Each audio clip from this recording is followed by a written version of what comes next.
చంద్రబాబును రాయలసీమ ద్రోహిగా వైసీపీ మాజీ ఎమ్మెల్యే గడికోట శ్రీకాంత్ రెడ్డి అభివర్ణించారు. శ్రీబాగ్ ఒప్పందాన్ని తొంగలో తొక్కారంటూ మండిపడ్డారు.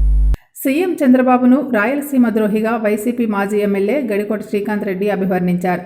శ్రీబాగ్ ఒప్పందాన్ని తొంగలో తొక్కారంటూ మండిపడ్డారు. గురువారం ఆయన తాడేపల్లిలోని వైసీపీ కేంద్ర కార్యాలయంలో మీడియా సమావేశంలో మాట్లాడుతూ హైకోర్టు ఏర్పాటును అడ్డుకుని బెంచ్ని చేస్తానడం సరికాదన్నారు.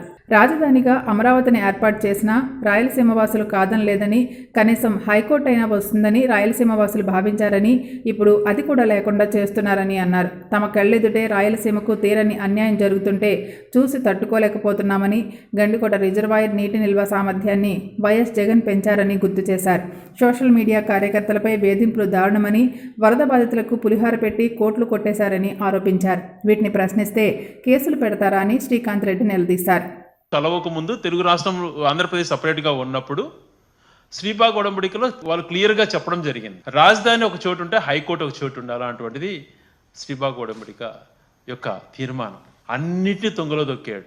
రావాల్సినటువంటి మేలు జరుగుతున్నటువంటి మేలు చేసిన వ్యక్తుల్ని తను వాళ్ళకి చరిత్రలో పేరు వస్తుంది అని తలచి వాళ్ళను దెబ్బతీసేదానికో తర్వాత అయితే రాయలసీమ ప్రజలపై ఉన్నటువంటి ద్వేషమో తెలియదు, కానీ అంచెలంచెలుగా దాన్ని రాయలసీమ ప్రాంతాన్ని సర్వనాశనం చేసే ప్రయత్నం చేస్తున్నాడు.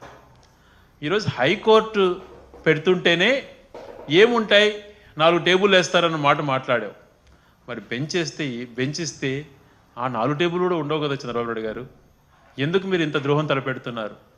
రాయలసీమ ప్రజలు మీరు రాజధాని పెట్టుకుంటే ఏం మాట్లాడలేదు. హైకోర్టు అన్నటువంటిది వస్తుంది అన్నటువంటి ఆశతో ఉన్నారు.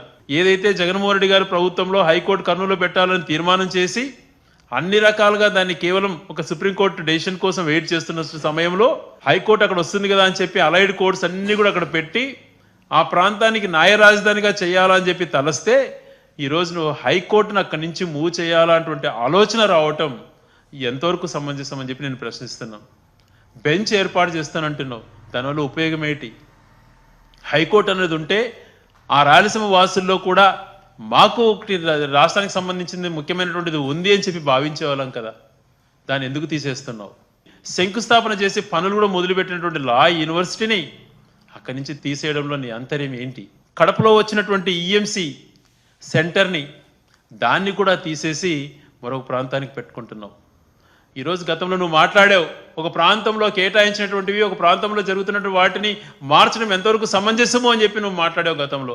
ఈరోజు రాయలసీమ ప్రాంత వాసులుగా మాకు వచ్చినటువంటి హక్కును, మాకు జరుగుతున్న మంచిని మా కళ్ళ ముందర తీసుకెళ్తుంటే మాకెంత బాధ ఉంటుంది. నీలాగా ఆర్గనైజ్డ్గా ఉద్యమాలు చేసేటువంటి ఇది మా దగ్గర లేకపోవచ్చు, కానీ మా గుండెల్లో ఒక బాధ అన్నది కలుగుతోంది. ప్రతి ఒక్కరు కూడా చర్చించుకుంటున్నారు, ప్రతి ఒక్కరు కూడా బాధపడుతున్నారు.